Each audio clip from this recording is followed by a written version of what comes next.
Hello again and welcome back to English Today. And this is DVD 22 and the fifth and last DVD of your advanced level and the series.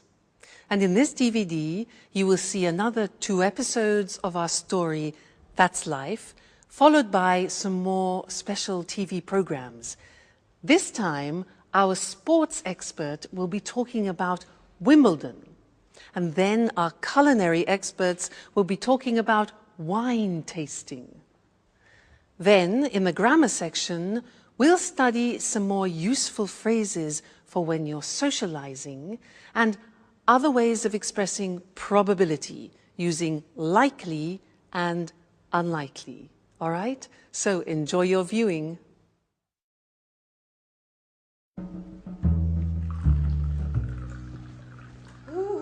Anne! Hi. I'm so happy you have accepted my invitation. What a strange voice you have. I almost wouldn't have recognized you. It's the thrill. You can't imagine how I've longed for this moment. Oh, really? You don't say. To be truthful, I'm rather emotional myself. Oh, I'm glad you feel that way. Slow down, boy. I really don't want to wake the others. Oh, the others. Never mind. Who cares if they find out? Actually, I'd rather they didn't. You know how I am. I'm shy and reserved. Oh, what a pity. I know. And that's why I'm crazy about you. Reserved with the others.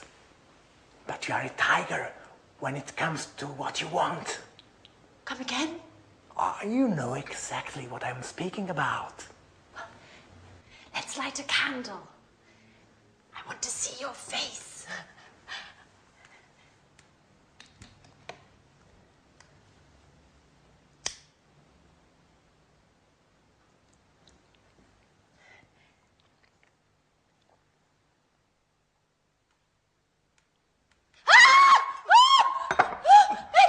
What are you doing here? Anne, it's me. Don't worry. Our date, you don't remember. Oh, you are a little nervous. Come here, baby. Oh, let go of me. Let go. Don't you dare touch me. Oh, you should be ashamed of yourself.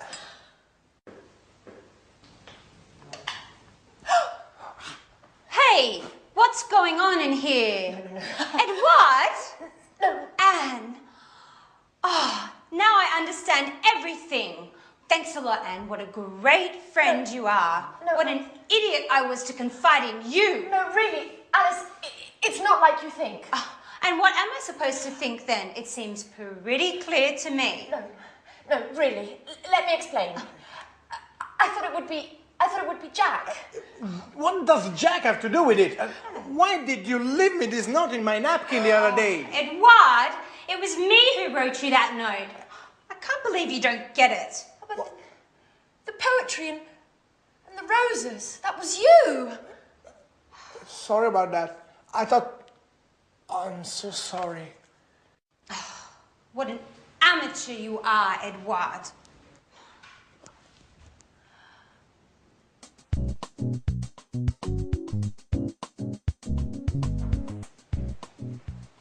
Hey, Anne. Hi.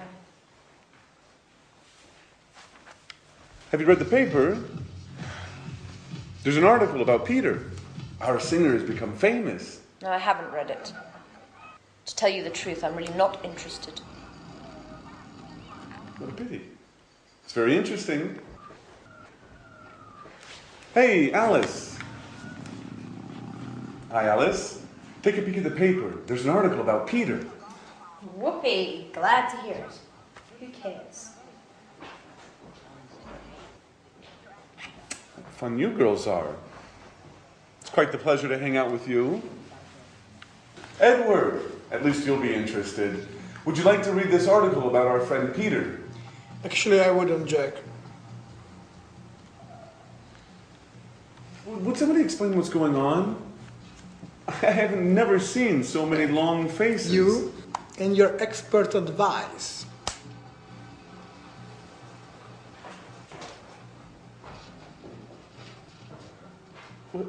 What's eating him? Has he gone stark raving mad? No, Jack, I've gone star craving mad. Yet again, I played the fool. What an idiot.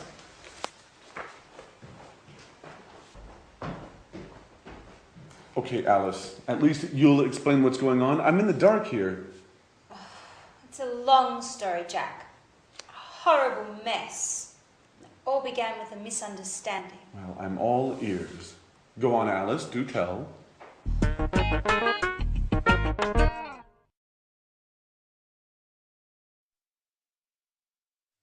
Hello again and welcome back. I want to look at some more socializing language with you because very often you just don't learn that when you study in schools and things like that. And it's very important when you're traveling to be able to socialize and feel confident. What I'm going to do is some of the things are new, some of the things you already know. Now, I'm going to say something to you and I want you to think about how we use these particular phrases. All right, so let's start. Now, if I say to you, never mind, don't worry, never mind, don't worry, when do we use that? Yeah, it's often in a situation where, for example, you disturb somebody, you say, oh, I'm terribly sorry, because you pour red wine on their trousers or something like that. I'm terribly sorry. The person apologizes and you say, never mind, don't worry. It means for you it's not important. Okay? So, never mind, don't worry. What about this one? If I say, what a pity, or, oh, what a shame. When do I use that? What a pity. What a shame. Yeah, it's to express your disappointment when something happens. Oh, you can't come tonight. What a pity. What a shame. All right, so disappointment. Good. Next one. This is difficult. This is new for you. If I say just as well, what does that mean? You don't know, it's difficult. Just as well has no sense individually. I'll give you an example. It's not going to rain tomorrow. Just as well. And in that situation, just as well means I'm happy about that. That's good. All right, so just as well is like saying that's good. All right, just as well. Great. Next one, sorry about that. Notice we say sorry about that. Okay, that's when you want to apologize about something. Sorry about that. Very common, sorry about that. Next one, this one. Well, fancy that. Well, fancy that. Now this we use when we want to express surprise. Fancy that. He won the competition. Really? Fancy that. Okay, good. Next one. You must be joking. You must be joking. Joking, now that is when you don't believe something. You want to express your disbelief. So, for example, England won the World Cup. Oh, come on, you must be joking. Right? Now, this one you do know, so this is revision. When do we say, well, actually, I'd rather you didn't? Well, actually, I'd rather you didn't. You know those golden words, well, actually? Yeah. Somebody asks you something like, do you mind if I smoke? And you want to say no politely, not aggressively. So, well, actually, preparation, psychological preparation for no. Well, actually, I would rather you didn't. Well, actually, I'd rather you didn't. Very important. These are nice. Mind how you go. Take care. Very nice phrases, those. Mind how you go. Take care. We say those mind how you go means be careful when you're traveling. When somebody is leaving you and saying goodbye, we wish them that. Take care, mind how you go. It means look after yourself, all right? And the last one is cheers. Now, cheers is something we usually use when we're drinking. Two people, cheers. But now we also use it in a familiar way to say goodbye. Cheers. So that's what I'll say to you now. We've finished our socializing lesson. So cheers. See you in the next lesson.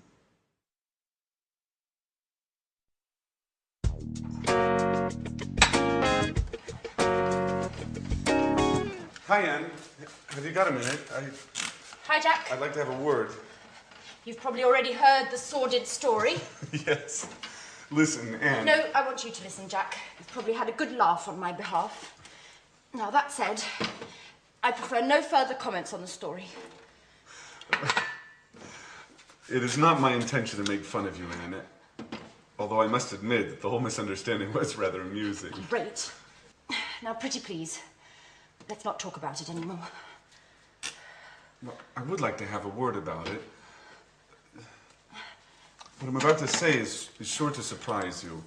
Nothing's bound to surprise me anymore, Jack. Anyway, listen. Don't worry. You don't have to explain. I know how things are. I know that you like me, but just as a friend. A friend that, listen, well, Anne. maybe if we'd met at some other time... Anne, excuse me. Things would have gone differently, and then, well, perhaps... Oh, blah, blah, blah, blah, blah, blah, blah. Anne, can I speak for 1 minute, please? Yes. Certainly, Jack. Thank you. Go right ahead. Now, you know how I suffered about Sharon. And well, after her, I didn't think I'd ever feel anything about another woman. But then you came back from your holiday and I started to feel better. I didn't think about Sharon so much. What are you getting at, Jack? And it was because of you that I managed to forget about Sharon. Well, that's what friends are for, n'est-ce pas? You really don't get it, do you? Get what, Jack? Anne, I'm trying to tell you that I'm in love with you. I didn't want to believe it at first. I thought I was attracted to you because I felt so alone in the world. But then this feeling grew, and when Alice told me about Edward, I realized it should have been me to bring you those flowers. Jack, if this is some kind of a joke, it's not very amusing. No, it's the truth, I swear. We were made for each other.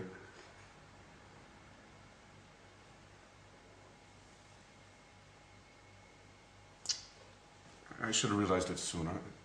I'm sorry. Well, Jack!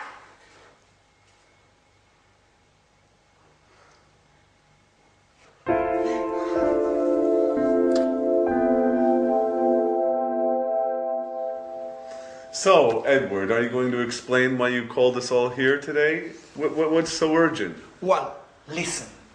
Something marvelous has happened, to say the least. I must say I'm a little unsure about what you term marvelous. Oh, let's put aside our differences, Alice. We should all be happy today. Oh, just a moment. Yep. Oh, great. Great. Don't worry. They are certain to accept. I've already spoken with the group. Yeah. They are bound to be here any moment. Yeah. We'll be sure to get the details later. Bye-bye. Edward, do you plan on telling us what's going on? Well, you all remember that I was in touch with the producer to propose what I've filmed with you in this house. Yes, and? He ate it up. He loved you all. The house, your daily gossip, your relationships. Oh, great. They have already arrived. Excuse me for a moment. I'll get it. Who's arrived? Who? Come in. This way. Edward, what's going on? Who are these people? people. All done now. Mr. Martin, the producer, has accepted my proposal. We are going to make some TV shows here. And you all are going to be the stars. You are bound to become famous. And I've already come up with the title. At Home with Anne. What do you think? Oh my God.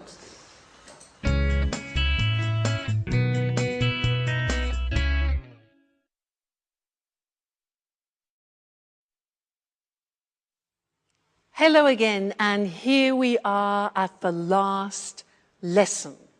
And if you are still with me, you are so dedicated, I would want to give you a medal. Fantastic. So in this last lesson, I want to say a couple more things about probability and improbability, because it's very important to have and to understand a couple of these words which I don't think you've heard before. So we'll go to the screen to look at these words because they're quite complicated. So, probability and improbability. Look at the screen. We can use two words, unlikely and likely. Have you ever heard of those? Unlikely and likely? No, maybe not. Let me show you how they work. I can say to you, if for example, let's take my sister. My sister is a gymnast. She's going in for a competition, but the probability that she will win is low. So to say that in English, I can say she's unlikely to win. Look at that structure. It's the verb to be plus unlikely plus the infinitive. So if I say to you, my sister is unlikely to win the competition, it means the probability is low. All right, so she's unlikely to win.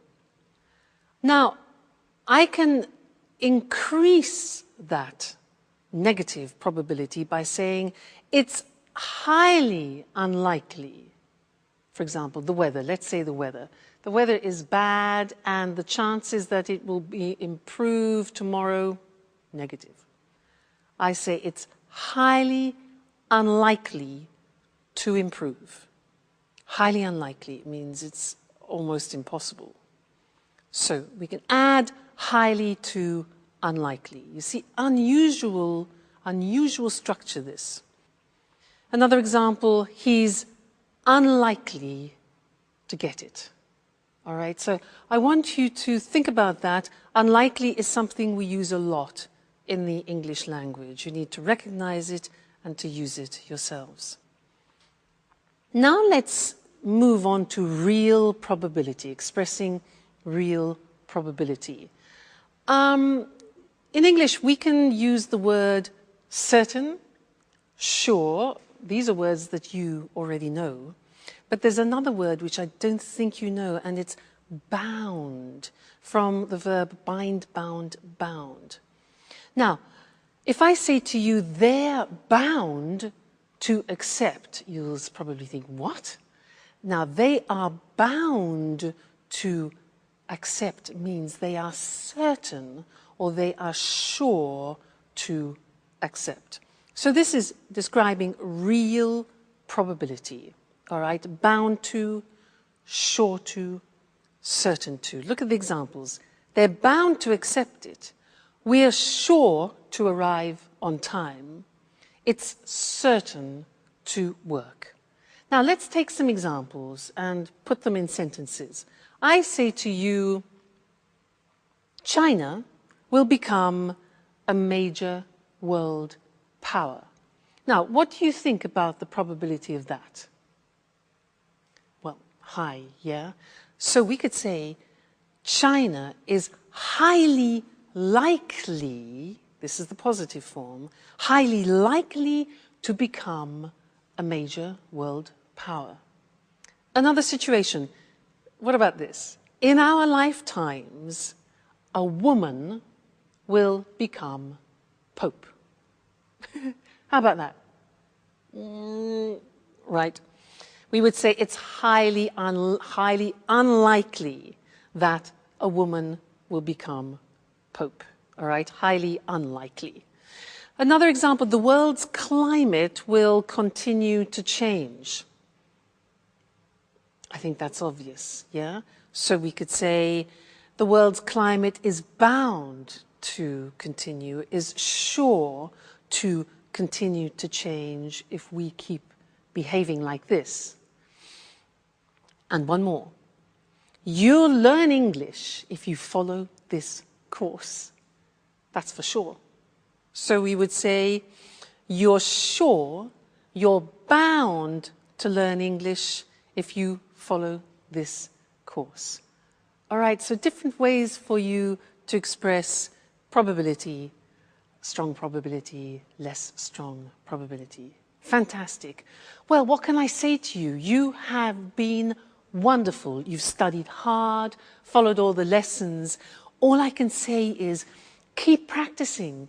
Go to England, go to America, go to Canada, go on a holiday, speak to tourists, speak to friends, do courses, keep reading. It's important. You know, English is an important language. Today, it's not possible to work or live without it. So thank you for being such great students. And who knows, maybe you and I will bump into each other in a street in London. Well, I hope so. So take care, look after yourselves, and good luck with your English, okay? Bye, and thanks again.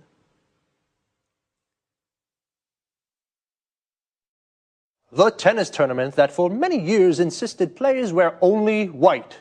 The tournament where the game's played on grass and where tradition is a key ingredient. Of course, I'm talking about Wimbledon. Good evening, I'm Eric Brown, and here in the studio with me to tell us more about this famous championship is John Forbes, our sports expert. Welcome, John. Good evening, Eric, and hello, everyone. So, John, can you tell us just why Wimbledon is by far the world's most prestigious tennis tournament? Well, Eric, the world's first international tournament took place at Wimbledon. Today, of course, there are many international tournaments, but Wimbledon has managed to retain a special place in the hearts of tennis fans and most players around the world. And when did the first championship take place?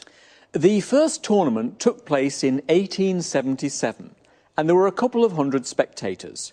Today, nearly 500,000 people go to watch the tennis, and in addition, millions worldwide follow the games on television, radio, and via the internet. For many years, players used to wear white on court. No other colours were allowed. This has changed today, though. And the grass courts? Well, yes, it may be hard to believe, but the games are still played on natural grass.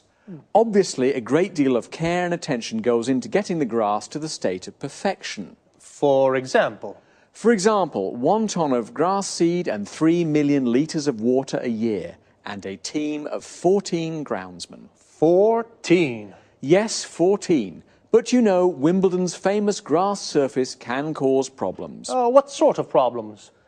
Today, very few top-level championships are played on grass. The world's top players just aren't used to playing on grass anymore. And some top players really dislike grass. Were grass courts more common in the past? Yes, they were. 3 of the 4 Grand Slam tournaments used to be played on grass. I guess the one exception was the Roland Garros tournament in Paris. That's always been played on clay, right? That's right, Eric, but the Australian and the US Opens, which were originally played on grass, have now switched to surfaces requiring less maintenance, leaving only Wimbledon with a surface on which tennis originated. And what difference does the surface make? Actually, it makes a big difference, Eric. On grass courts, for example, serves can be very, very fast, over 210 kilometres per hour, and the ball tends to bounce lower than on other surfaces, giving attacking players an advantage. And the alternatives? One alternative is the clay surface of the courts of Roland Garros in Paris. Here, compared with Wimbledon, the game tends to be slower and the ball bounces higher, giving the defensive players the advantage. Fascinating. Okay, thank you, John. One last question. Where exactly is Wimbledon? Wimbledon is a pleasant, leafy suburb in southwest London. Obviously, it's famous all around the world for the tennis championships that take place there every summer. Okay, thank you again. Thank you. Goodbye.